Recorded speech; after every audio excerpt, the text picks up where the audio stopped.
నీకు నేను తెలుసా ప్రదీప్? ఒక పక్క పెన్షన్ తీసుకుంటూ ఇంకో పక్క పెళ్లి కాలేదు అని టెన్షన్ పడుతున్న యాంకర్ నువ్వే కదా. ప్రదీప్ అని చాలా మంచోడు, అన్న మీద పంచులు వేయకూడదు. అతను గొప్ప సిద్ధాంతి, నువ్వు పెద్ద వేదాంతి.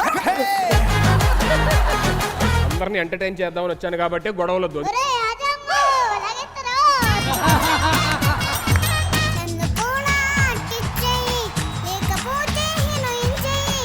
తెలుగు తెరపై తిరుగులేని తరిపోని లైఫ్ని. నీతో మాట్లాడుతుంటే నాకు ఒక కిక్ వస్తుంది. నాకు కూడా వచ్చేసింది. సంక్రాంతి అల్లుళ్ళు పండక్కి వస్తున్నారు. Copowered by minister white clothing, Sneha snacks store, #1 family shopping mall, south India shopping mall, Vijayalakshmi deer మినపగొళ్ళు. Special partners Ramraj culture club, Malkist, beverage partner pure Jal alkaline water.